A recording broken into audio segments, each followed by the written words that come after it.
Hey, hi everybody. Good morning, good afternoon, good evening, depending on whatever time of the day you're watching this video. What? I'm allowed to be happy, especially if it's a bright day like this one. Also, if it's a month that promises to be filled with so much love and fun. Remember, at the beginning of this month, I mentioned that Emmy Speaks is going to be focused on bringing the beauty of life right before your eyes. And so today I am so excited because I'm going to be talking about how you can find joy from the very little things. Reality check, there is joy all over the world. Yes, agreed. Sometimes life can really get so tough and you can lose sight of everything beautiful that is happening. But that doesn't mean that beautiful things cease to happen. Every other day, beautiful things are happening all around the world, and we can just pay attention. We would enjoy and savor the beauty that the world brings.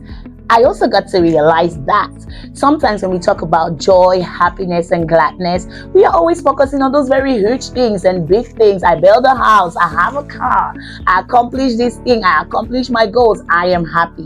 No. Joy can be found in the very little things.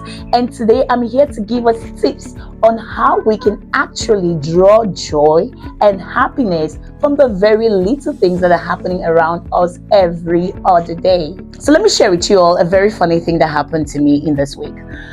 I was in my room doing some work, and then I turned around and I saw a cockroach crawling on my wall, like a very big cockroach. Oh my god, I hate cockroaches. I'm not scared of them, I just don't like seeing them around my room. And I saw this very huge cockroach on my wall just crawling its way up, and I screamed and took a sleep, as of course I hid it. Yes, I killed the cockroach. As I was still in that state, I turned around and I saw my vision board on the wall. Normally it's pasted there, so every once in a while I glance through to remind myself of where I'm headed, to remind myself of my dreams and my goals and everything I'm doing that is building up to this big vision of mine. And I had not even taken a look at my vision board that day. Because that cockroach was crawling on the wall, I had to kill it, and then I took a glance at my vision board. For a moment there, I just looked at the vision board and I just took out some time to thank God for my dreams, to thank God for my vision, thank God for how far I've come. I had a moment of reflection. And all that happened because there was a cockroach that was crawling up my wall, and I was so angry about that cockroach. I killed the cockroach and I turned to the wall and reflected on my vision board. That's a funny thing that happened, right? But it also reminded me that in the midst of so many bad things that are happening, if we could just turn another eye, there is beauty all around. Somewhere something bad can really happen, but there is always something beautiful to be grateful for, to rejoice over. Well, somebody might think that I'm crazy, but that makes a lot of sense to me. It really just occurred to me that what if that cockroach wasn't crawling on my wall? Would I have really taken out time in that day, given how busy and how caught up I was with work? Would have been able to take out time to just reflect on my vision board? Yes, it's hanging on my wall, but trust me, if I am not intentional, an entire day can just go by without me looking at that board. What are the ways in which you can actually pay attention to the small things that are happening so that you can draw from the joy and the happiness it brings? That is what we're going to be talking about today. But first, welcome everybody. Thank you all for joining in. To all my returning subscribers, how far now? Welcome. Thank you for always showing support. If you are new here, however, please subscribe, hit the notification bell so every week when I post a new content, you will be notified. Okay, let us dive into it. How can you actually find joy in the very little things of life? First of all, gratitude is a game changer when it comes to finding joy. Just waking up in the morning and saying, thank you, Lord, for today. It's a beautiful way to recognize that life in itself is something to be joyful for. If your child gives you a glass of water, you say, thank you. It's a beautiful way to recognize that that was a kind gesture, and kind gestures stem out of love, and that's something that brings joy. When it comes to finding joy in the very little things, gratitude is such a game changer. I encourage you to practice gratitude. And we think that it comes easy. It doesn't really come easy. Saying as little as thank you doesn't come easy to everyone. The good news is it can be learned, and the way in which you practice gratitude is wake up every morning, just practice saying little prayers of gratitude. Father, thank you for today. Father, thank you that I woke up. Thank you that I'm not on a sick bed. Even if I'm on a sick bed, thank you that I'm alive. Thank you that I can breathe this fresh air. Thank you, Lord, for making me beautiful. Thank you for giving me this nice voice. Thank you that in the whole world there is just one Emmy. So thank you for making me uniquely me.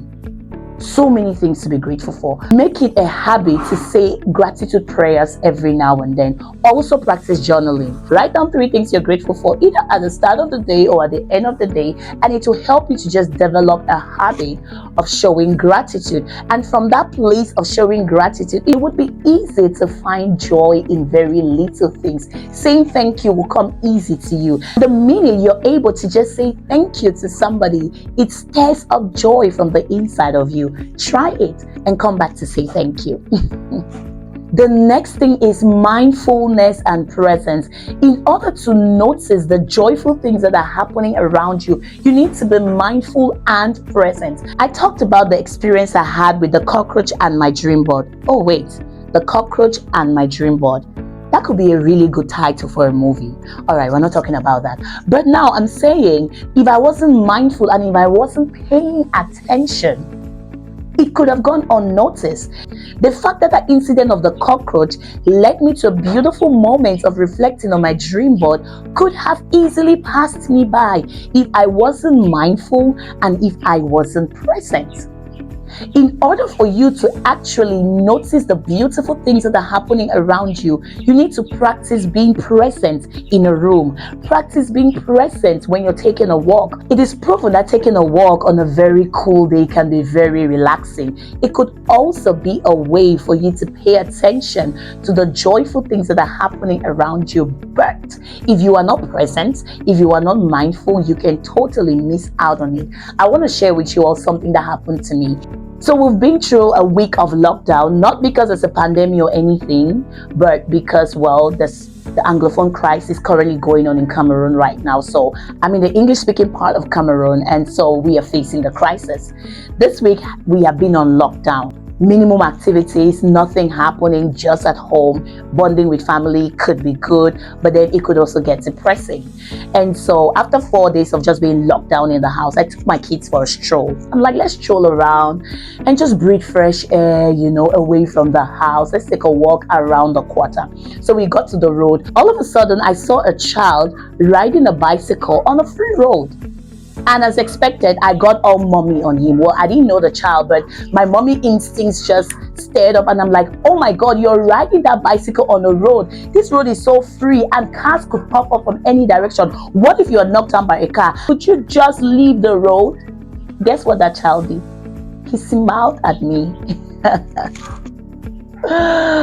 Oh my God, imagine me being all mommy on him and all he gave me was a smile. And for a minute there, I just paused and enjoyed the peace he's experiencing.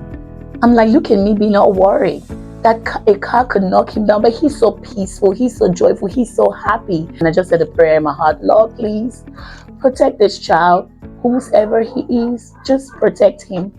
He's so peaceful to be a casualty of any form of danger. All I thought about was the dangers that could come to him, but I didn't think about the fact that this has been an entire week of being locked down at home. And for a minute, I'm just like, thank you, Lord, that even though we are experiencing this lockdown, people can still have a moment of joy.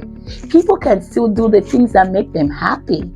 If I wasn't mindful, if I wasn't present while taking the walk, it could have totally passed me by. I would not have been able to share in that moment of joy. His joy became my joy. Why? Because I was mindful and I was present. I encourage you to practice mindfulness. Cultivate a habit of noticing things around you. It is very important. When you begin to notice things, then you can actually see the beauty of life and it stirs up joy. Sometimes I'm in my room doing my work and my daughter is in front of my mirror, doing all her beauty things, turning her hair from left to right, sometimes playing around with my makeup. And I just turn around and look at her. I'm like, oh my God, you're such a girly girl. This is beautiful. Yes, That is a beautiful thing. It makes me happy. I watch her grow. I see her do things I used to do, and I'm like, she's so my daughter. Be mindful and be present in any environment where you find yourself, and you will draw from the joy that is happening around you. Another way in which I realize that I've been able to just connect with the joy happening around me is through chores. I mean, I hate chores. Oh wait, did I say that out loud? Yes, I did. And it's already out now. So let's face it, I hate chores. But I see my children doing chores at home. It's so much fun. One day they woke up in the morning, I looked at their routine calendar for the day, and I saw that they had allocated 1 hour for laundry. I looked at the amount of laundry they had to do within 1 hour. In my mind, I'm like, huh? All of this? 1 hour? They're like, no, we'll get it done. I'm like, okay, let me see that happen. It's totally how they prepare themselves for their work. They bring out the basin, they bring out the clothes, they turn on the speaker, and then they outline their songs, they put them in a whole playlist, and boom, they start playing it. Before you know it, they are singing and rejoicing and dancing, and boom, in less than 1 hour, laundry is done. Oh my God, I enjoy them when they are doing their chores. It's how they love it. It's how they are able to just find joy in doing chores. I hate chores, but I love to see them do their chores with so much joy. And whenever I have to do chores, I find a way to just make my chores fun. Whenever I want to probably do something, maybe clean my room or do like a whole rebranding of the house, I just play some music and we are all dancing to it, we're all singing to it. Sometimes we even take a pause from the work and then we dance a little bit, pick on each other, and boom, the chore is done. Yes, you can find joy from doing chores. It's not just finding joy in your chores, it's finding joy in everything you do for every other day. Yes, I know. Finally building the house, finally getting that job, finally buying that car, finally doing that big thing you've always wanted to do would bring you so much joy. But until then, how about just looking all around you and being joyful? And yes, you can connect to the joy of the world if you just put your focus on the very little things that are happening around you every other day. Remember, I said if you want to be able to generate joy from very little things, practice gratitude, be mindful, be present in any environment you find yourself in. Also, find ways to generate joy from routines that are happening every other day. I promise you, even in the midst of trials, even in the midst of depression, even in the midst of chaos, you can be joyful if you focus on the very little things. And when Apostle Paul says, rejoice in the Lord always, and again I say unto you, rejoice. It wasn't because there was absence of trials, absence of tribulations, absence of temptation. It's just because he understood that even though there are trials and tribulations and temptations and chaotic things happening all around you, it is possible to rejoice always. Thank you very much for listening. I hope that this encourages you to go out there and find so much joy. It's all around you. Just look to your left and to your right, to your front, to your back, and you will see that there is so much joy. I will come to you next week with another tip of how to find joy. This time around, I'm going to be talking about how you can find joy in the Lord. Paul says, rejoice in the Lord always. I say again, rejoice. So there is something hidden in the Lord, and we are going to be talking about that next week. Until then, stay motivated, stay encouraged, stay hopeful, and stay joyful. But always remember, I am Emmy. When Emmy speaks, she speaks to the world. Are you listening? Bye.